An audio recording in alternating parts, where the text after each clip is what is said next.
Resuming debate, the honourable member for Saskatoon West. Thank you, Mr. Speaker. I am proudly, not proudly, but profoundly, pardon me, disappointed to have to rise today to speak to a motion that will ram through back-to-work legislation. Indeed, today is the day we leave behind sunny ways and see the dark days ahead, I believe, for workers' rights in Canada. I want to remind this government that Canadian workers have a constitutional right to free and fair collective bargaining and a constitutional right to strike. But here we are, back to the future, 2011. We've had a change in government since then, but the new boss sounds like the old boss, it seems, when it comes to legislating workers back to work at the behest of commercial interests and in violation of workers' rights. It's disappointing that this government came into office promising to be different, as we've heard, promising to respect workers' rights.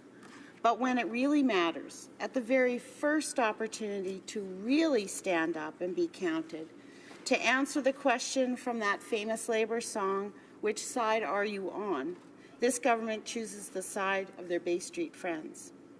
It's unconscionable for any government, let alone a government who says they respect workers' rights, to undermine the collective bargaining process with the threat of back-to-work legislation. How can postal workers expect their employer to bargain in good faith when the government has already signaled that they side with the employer? With back-to-work legislation hanging over the bargaining table, why would Canada Post bother to bargain?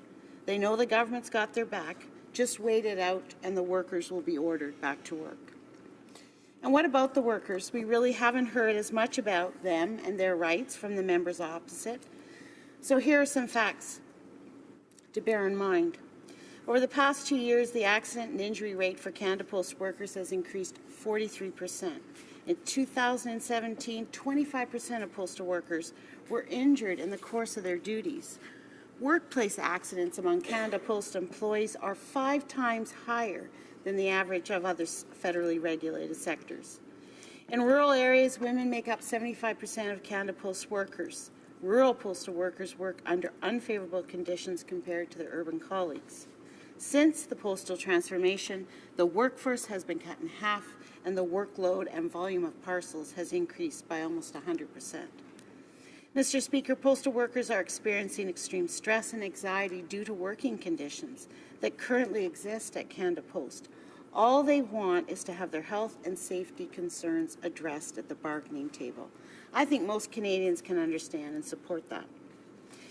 Mr. Speaker, I'm ashamed that this government has seen fit to table this bill and ram it through Parliament. This bill reinstates the working conditions of CUPW and Canada Post's expired contracts. So by CUPW's calculation, that means that in the 4.5 weeks between now and Christmas, at least 315 disabling injuries will happen to postal workers. Rural and suburban mail carriers, mostly women, will work roughly 250,000 hours for free. Urban postal workers will work thousands of hours of forced overtime, missing evenings with their families without a choice. Temporary workers will continue to be stuck at that first rung of the pay scale while delivering the holidays to us. And our SMCs will continue to be treated, as Canada Post says, with pay equity but not equality. This will be the direct result of the Liberal government's legislation ran through Parliament for an undemocratic process that stifles debate. Mr. Speaker, postal workers are our friends, our neighbours, our customers, and part of our community. We don't want them getting hurt on the job, getting paid unfairly, or being expected to work excessive amounts of overtime. They have a right to negotiate with their employer for fairer conditions. I don't think Canadians would begrudge any worker this right, and neither should this government. Mr. Speaker, I want to share from a letter that was sent to the Minister of Labour and Workforce Development and copied to me from Brian Jameson, a postal worker from Victoria, a member of CUPW Local 850. He says, Canadian postal workers are trying to negotiate for safer working conditions and equality for all workers, regardless of gender. I strongly believe that legislating them back to work will irreparably damage their ability to actually accomplish these goals. He says one of the most important challenges facing postal workers is inequality. Currently, there are two faces to this inequality. Gender inequality faced by the rural and suburban mail carriers, as addressed by the arbitrator Maureen Flynn in her recent decision, and the two-tiered wage system new hires are faced with for doing the same work as their more senior counterparts.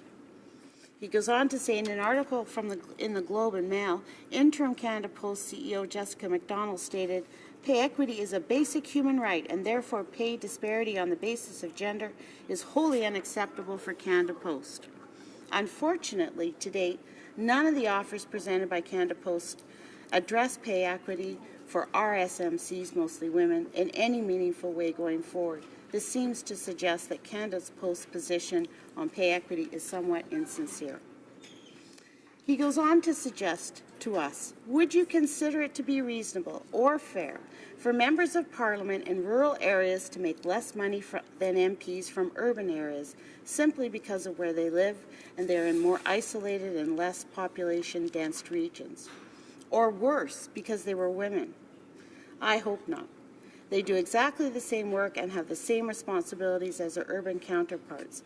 But this is what's happening at Canada Post, both with the rural and suburban mail carriers and with their two-tiered wage system that holds employees hired after February 2013 to less pay than those hired before. Canada Post and CUPW have been negotiating for almost a year, and to date Canada Post has made virtually no movement on the issues I have outlined herein. Now that the rotating strike action was underway, and as the Christmas season approaches, Canada Post is finally feeling the pressure and beginning to talk on these issues. It's my fear that back-to-work legislation will remove that pressure and provide absolutely no incentive whatsoever for Canada Post to come to an agreement around the many equality and health and safety issues that need to be addressed. Mr. Speaker, by tabling this bill, this government has decided to tip the balance in favour of the employer. 50,000 Canada Post employees have been thrown under the proverbial bus. On January 30th, 2015, the Supreme Court of Canada released a landmark labour law decision, Saskatchewan Federation of Labour versus Saskatchewan. It concluded that the right to strike is a constitutional right. In a democracy, free and fair collective bargaining must be allowed to happen. The power dynamic has always been and continues to be with the employer. Strikes are the last resort for workers when their employers can't and won't negotiate, and it's not a step they take lightly. But that step is a right that workers have in Canada, and it's protected under the Constitution. It's offensive to the extreme that this government has decided to take sides in this process, and it is adding insult to injury that this legislation is going to be rammed through without proper debate, and it makes you wonder who the Liberals really represent in this place. In closing, Mr. Speaker, as my colleague, the member for London Fanshawe, has said, it is a Black Friday, indeed, in Canada, for democracy and for Canadian workers. Thank you, Mr. Speaker. Questions and comments. The honourable member for Mount Royal. Thank you very much. I appreciate the speech from the honourable member. She argues, Mr. Speaker, that there's a constitutional right, and there is a constitutional right that the Supreme Court recognized in 2015, but in 2016, the Ontario Superior Court, in looking at the 2011 legislation related to Canada Post, clearly stated that there could indeed be limitations on that right, and what was wrong was the way the 2011 legislation implemented it. Mr. Speaker, I've read this legislation, and I believe that this legislation meets all the tests of the 2016 Ontario Superior Court decision.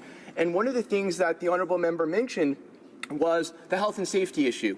The first thing that the mediator arbitrator is required to decide if there is arbitration is based on to ensure the health and safety of employees is protected. So I'd like to ask through you, Mr. Speaker, to my honourable colleague, how, if that is the guiding principle, are we concerned that the employer, in course of negotiations, is not going to respect the health and safety needs of the employees?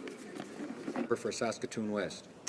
Thank you, Mr. Speaker, and I want to thank my honourable colleague who would have more experience with reading decisions than I do. But I guess I'll put back to him, what would be the employer's incentive to follow what he said? Those are all good words, and I understand it, and everyone goes to the bargaining table with good intentions. But ultimately, a bargaining table, both sides bargain for what they want. And the actual process of collective bargaining, free collective bargaining, is that sides need to be able to negotiate.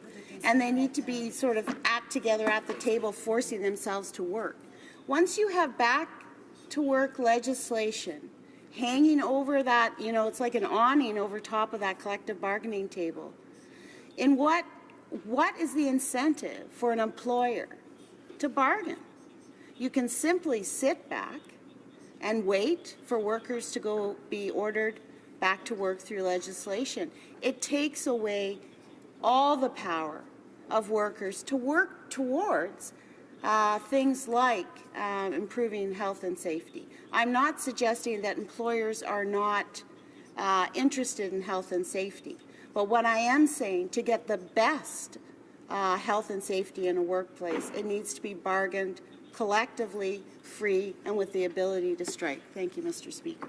Member for Edmonton-Wetaskiwin. Well, thank you, Mr. Speaker, and I listened intently to the honourable member's speech and appreciate that on an issue where there's so much passion that she delivered that speech with a lot of respect and constraint.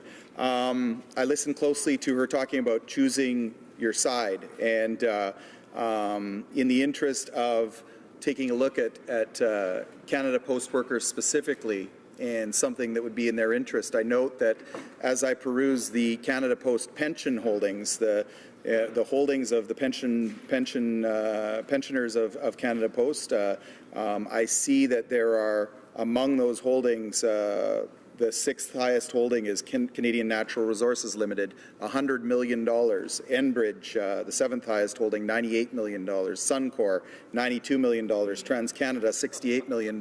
So $358 million just in those four companies alone. So, you know, as the member talks about choosing in the interest of Canada Post workers, I would ask that she consider working with her party to come to positions in the interest of those workers and support Canada's energy sector. And I wonder if she would take that to heart in upcoming conversations in support of Canadian postal workers. Thank you. Member for Saskatoon West. Thank you, Mr. Speaker. And I also listened to my honourable colleagues' words and talking about investments and pensions and asking to have a conversation, which I'm more than willing to have outside of this debate. But what I'm here today to talk about is workers' constitutional rights being violated by a federal government. And I think that's abhorrent. I think a government should be here to actually protect people's constitutional rights and particularly not be a part of legislation that will actually violate those rights. So I would invite a conversation with my honourable colleague about talking about the constitutional rights of workers, and perhaps we can share on his comments on the natural resources sector. Thank you, Mr. Speaker.